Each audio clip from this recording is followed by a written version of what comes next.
pas rendue une gym rat. J'espère que ça va changer éventuellement. Ça peut être épeurant. Fait qu'on peut-tu arrêter de mettre de la pression sur les gens au début de la vingtaine?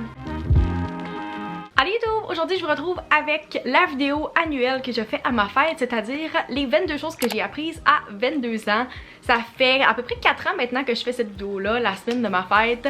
Et la vidéo devrait être en ligne quelques jours après ma fête qui était le 21 mars dernier. J'ai eu 22 ans en 2022 et je voulais parler des choses que j'ai apprises dans la dernière année comme d'habitude, que ce soit sur moi, que ce soit sur le monde en général. Fait que si c'est quelque chose qui vous intéresse, n'oubliez pas de vous abonner, de mettre un thumbs up à la vidéo et c'est parti. Numéro 1, habiter toute seule, c'est pas mal la meilleure chose qui m'est arrivée dans les dernières années. J'ai tellement fait de self-growth dans les derniers mois.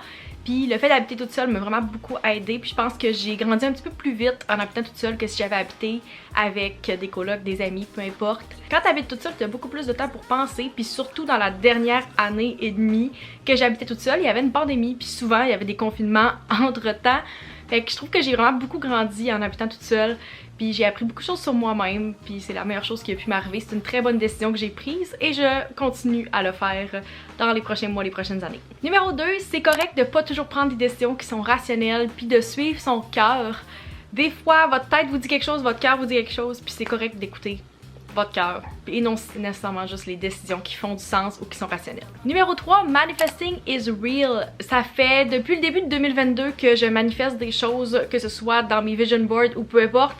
Puis il y a déjà tellement de choses qui me sont arrivées cette année que j'avais manifesté. Vraiment pas trop intense de ce côté-là, puis je sais qu'il y en a qui font vraiment des vrais rituels de manifestation, puis je suis pas ce genre de personne-là, mais je crois vraiment que quand vous avez quelque chose en tête puis que vous voulez réaliser quelque chose, ça va arriver. Puis si vous l'avez visuellement devant vous tout le temps ou que c'est quelque chose que vous pensez, puis vous faites des efforts volontaires pour y arriver, ça va arriver. Numéro 4, on apprend tellement plus en quelques mois de travail qu'en genre 5 ans d'école. C'est vraiment quelque chose que j'ai réalisé dans mon stage l'an passé, puis qui est encore très vrai aujourd'hui. C'est qu'en 4 mois de stage à temps plein, j'ai appris encore plus de choses sur mon domaine d'études, puis sur la vie en général, dans ces 4 mois-là que j'ai appris en 5 ans d'études supérieures au cégep et à l'université. Fait que oui, l'école c'est important, puis des fois les diplômes peuvent vous servir, mais vous allez tellement plus apprendre sur le tas et dans votre milieu de travail que vous apprenez sur les bancs d'école. Vous apprenez tellement plus dans la vie réelle que dans les livres, malheureusement. Numéro 5, si tu fais quelque chose qui est hors de ta zone de confort, tu vas être 1000 fois plus fier de ta réalisation que si c'est quelque chose avec lequel tu es à l'aise.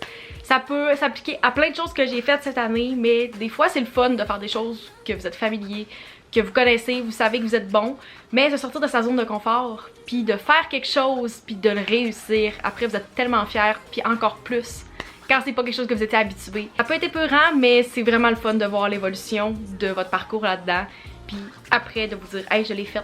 Genre, j'étais zéro à l'aise dans la situation, mais let's go, I did it. Numéro 6, malheureusement, j'ai beaucoup plus de difficultés à me concentrer et à être efficace qu'avant. J'aurais jamais pensé dire ça dans les dernières années de mes études parce que j'ai jamais eu cette difficulté-là au cégep. Mais depuis 1 an, puis je pense que la pandémie nous a tout affecté de façon différente. Moi, je pense que c'est une des façons que ça m'a affecté. Je suis pas capable de me concentrer sur une seule tâche. Et avec qu'est-ce qui revient en personne, ça devient de plus en plus difficile de cacher ça. Quand t'es à distance, ça se fait un petit peu mieux, tu peux gosser à côté ou regarder quelque chose d'autre en même temps. Mais quand t'es en personne, c'est très difficile de cacher aux gens devant toi que t'es pas capable de les écouter et que t'es pas capable de te concentrer sur la tâche. Fait que malheureusement, mon organisation est maintenant plus une nécessité que quelque chose que j'aime faire comme je faisais avant.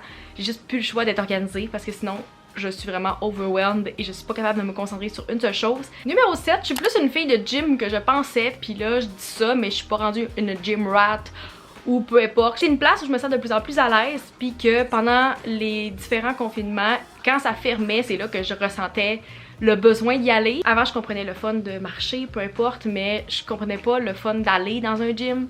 C'est peut-être parce que justement, j'avais pas des gyms où j'étais à l'aise, mais j'aime vraiment ça y aller maintenant, puis ça me fait tellement sentir que je peux oublier qu'est-ce qu'il y a autour, prendre ces minutes-là, puis après retourner à qu'est-ce que j'avais besoin. Mais quand je suis au gym, je pense pas à qu'est-ce qu'il y a autour.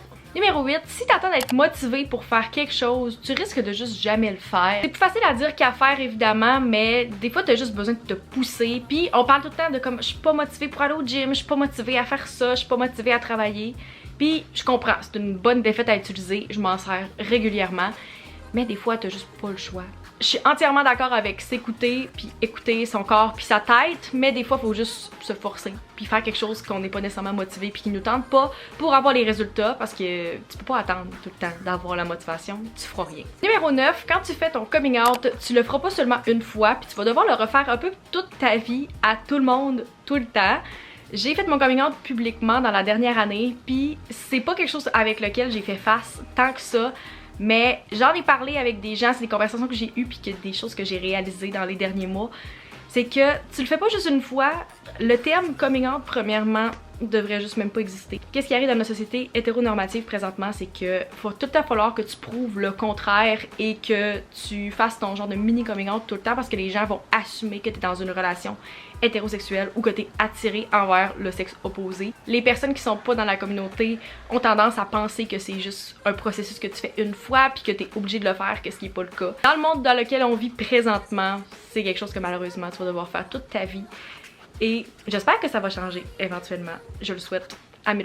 Numéro 10, c'est le fun des fois de sortir puis de voir des nouvelles personnes puis de rencontrer du monde, mais c'est fou comment j'ai besoin de récupérer et de me ressourcer toute seule à la fin de la journée. Je l'ai encore vu dans les derniers jours que inconsciemment, sans m'en rendre compte, je me ramassais toute seule à la fin de la journée puis j'allais un peu m'isoler juste pour avoir mon petit moment tranquille toute seule puis penser.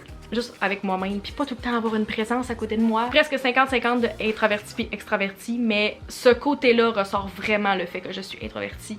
Et sans même m'en rendre compte, ça ressort automatiquement. Numéro 11, plus tu vas avancer dans ta vingtaine, plus tu vas rencontrer des gens qui sont à tellement des places différentes dans leur vie. À mon âge présentement, à 22 ans, j'ai des gens autour de moi qui sont aux études, qui commencent un nouveau programme au cégep, puis il y en a qui rentrent dans une nouvelle maîtrise, qui ont des enfants, qui ont des familles, des maisons. Tout le monde est à une place tellement différente dans sa vie puis c'est tellement correct. On voit pas tant ça à 18-19 ans, mais plus j'avance dans mes années, plus je vois ça, la différence du mode de vie puis qu'est-ce que les gens font dans le fond. C'est fou. Numéro 12, on dirait que toutes les décisions qu'on va prendre à mon âge, au début de notre vingtaine, ça prend tellement d'ampleur puis toutes les décisions, on dirait qu'ils vont avoir un impact tellement important sur notre vie qu'il y a une super grosse pression sur toutes les décisions qu'on prend. Numéro 13, quand quelque chose est vraiment demandant puis que t'as tout le goût de lâcher, c'est important de se demander pourquoi on a pris cette décision-là à la base puis pourquoi on a choisi de faire ça. C'est à ces moments-là que c'est important de revenir au why, au pourquoi. Parce qu'il y a une raison pourquoi vous avez pris cette décision-là, puis c'est quand c'est le plus demandant que c'est le plus important de se demander pourquoi puis de retourner à la base. Numéro 14, on dirait que les gens disent tellement de profiter de ces années-là puis que le début de ta vingtaine, ça va être les meilleures années de ta vie, qu'il y a une super grosse pression par rapport à ces années-là. Surtout dans les dernières années, j'entendais tellement de personnes plus vieilles, genre 40, 50 me dire « Oh, c'est tellement plate, tu manques les meilleures années de ta vie. » Maintenant, on dirait que tout commence à réouvrir puis que aussitôt que je fais pas quelque chose qui est productif ou que je fais pas quelque chose qui est extraordinaire, j'ai l'impression que je gaspille mon temps. Le fait que les gens me disent que j'ai perdu 2 ans, on dirait que ça me met encore plus de pression que ça n'aurait mis normalement.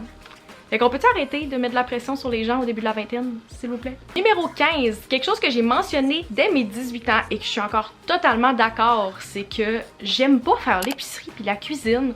Puis je sais pas si un jour ça va devenir le cas. Je le souhaite, mais pour vrai, même rendu à 22 ans, c'est quelque chose que je déteste encore autant. Numéro 16, c'est vraiment stressant d'arriver à l'étape de la fin de tes études parce que tout ce que tu connais, puis tous les repères que tu as eu, ta routine dans les dernières années, tu le perds. Je le vois que dans comme un mois et demi, tout ce que j'avais comme routine depuis 15 ans, je vais juste pas l'avoir. Je pense que ça ne settera pas avant la prochaine rentrée.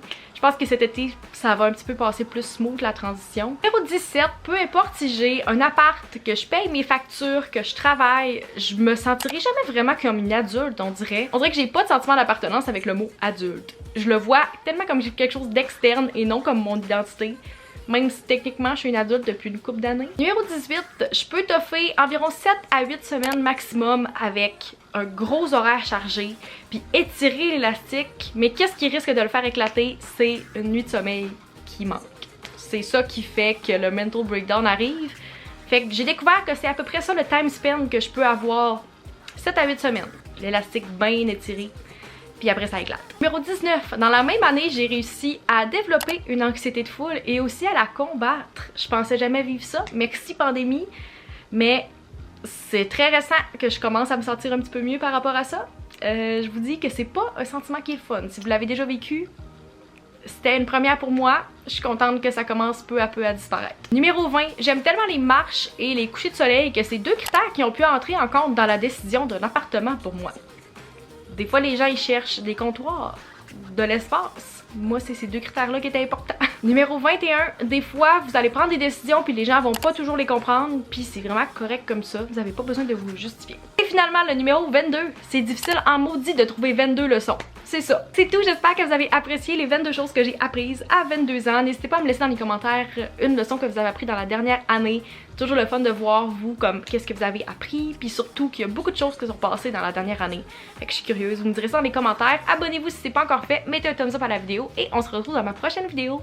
Bye!